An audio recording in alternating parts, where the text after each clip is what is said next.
ಈ honey trap ಯತ್ನ ಕೇಸ್ನಲ್ಲಿ ಸರ್ಕಾರದ ಧೋರಣೆ ಬಗ್ಗೆ ಸಾಕಷ್ಟು ಅನುಮಾನಗಳಿದೆ. ಇದರ ಬೆನ್ನಲ್ಲೇ ಗೃಹ ಸಚಿವ ಡಾಕ್ಟರ್ ಜಿ ಪರಮೇಶ್ವರ್ ಅವರು ರಿಯಾಕ್ಷನ್ ಕೊಟ್ಟಿದ್ದಾರೆ. ಏನ್ ಹೇಳ್ತಾ ಇದ್ದಾರೆ ಅವರು ಅಂದ್ರೆ, ಹನಿ ಟ್ರ್ಯಾಪ್ ಕೇಸನ್ನ ಸರ್ಕಾರ ಗಂಭೀರವಾಗಿ ಪರಿಗಣಿಸಿದೆ.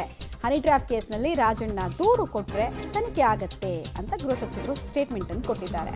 ಬಿಜೆಪಿಗರು ಸಿಬಿಐ ಮತ್ತೆ ನ್ಯಾಯಾಂಗ ತನಿಖೆಯನ್ನು ಕೇಳ್ತಾ ಇದ್ದಾರೆ.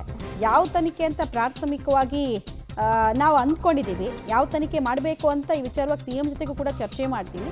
ಹನಿ ಟ್ರ್ಯಾಪ್ ಕೇಸ್ ಬಗ್ಗೆ ಹೈಕಮಾಂಡ್ ನನ್ನ ಜೊತೆಗೆ ಮಾತನಾಡಿಲ್ಲ ಅಂತ ಕೂಡ ಸ್ಪಷ್ಟಪಡಿಸ್ತಾ ಇದ್ದಾರೆ. ಹೈಕಮಾಂಡ್ನಿಂದ ಏನಾದರೂ ವಿವರಣೆ ತೆಗೆದುಕೊಳ್ಳುವಂತಹ ಕೆಲಸ ಆಗಿದೆಯಾ ಅಂತ ಕೇಳಿದಾಗ ಅದಕ್ಕೆ ಅವರು ಉತ್ತರ ಕೊಟ್ಟಿರುವಂತಹ ರೀತಿ, ಇಲ್ಲ ಯಾವುದೇ ಫೋನ್ ಕಾಲ್ಸ್ ಬಂದಿಲ್ಲ ಹೈಕಮಾಂಡ್ನಿಂದ ಅಂತ ಹೇಳ್ತಿದ್ದಾರೆ.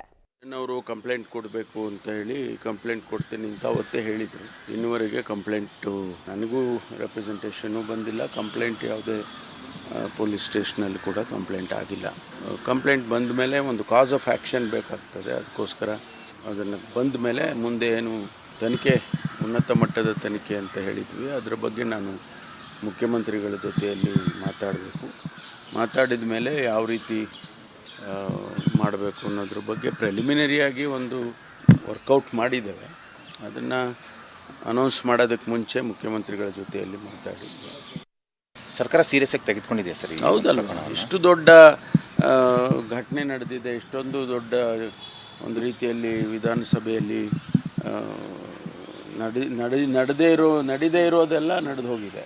ಅಂಥದ್ರಲ್ಲಿ ನಾವು ಅದನ್ನು ಗಂಭೀರವಾಗಿ ತಗೊಳ್ಳಿಲ್ಲ ಅಂದರೆ ಆಗೋದಿಲ್ಲ. ತಗೊಳ್ಳೇಬೇಕು, ತಗೊಂಡಿದ್ದೇವೆ. ಇಲ್ಲ, ಅದ್ರ ಬಗ್ಗೆ ನನಗೇನು ಮಾಹಿತಿ ಇಲ್ಲ. ಅದು ಅಧ್ಯಕ್ಷರು ಇದ್ದಾರೆ, ತಿಳಿಸಿರ್ತಾರೆ. ಇಲ್ಲ, ಅದು ಇವತ್ತು ನಾಳೆ ಮಾಡಲೇಬೇಕಲ್ಲ, ನಾವು ಮಾಡಲೇಬೇಕು ಅಂತ ಇದ್ದೀವಿ. ಅದನ್ನು ಕಂಪ್ಲೇಂಟು ಡಿಲೇ ಆಗಿದೆ ಅನ್ನೋ ಕಾರಣಕ್ಕಷ್ಟೇ ಬಿಟ್ಟರೆ, ಇಲ್ಲಾಂದರೆ ನೆನ್ನೆ ಅನೌನ್ಸ್ ಮಾಡ್ತೇವೆ.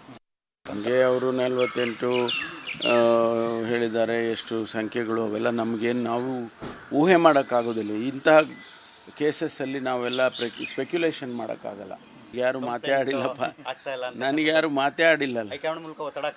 ಇಲ್ಲ, ನನಗೆ ಯಾರೂ ಮಾತಾಡಿಲ್ಲ. ಹೈಕಮಾಂಡ್ನವರು ಮಾತಾಡಿಲ್ಲ, ನಮ್ಮ ಯಾವ ಸ್ನೇಹಿತರು ಮಾತಾಡಿಲ್ಲ, ಮತ್ತು ಯಾರೂ ಮಾತಾಡಿಲ್ಲ ವಿಷಯ.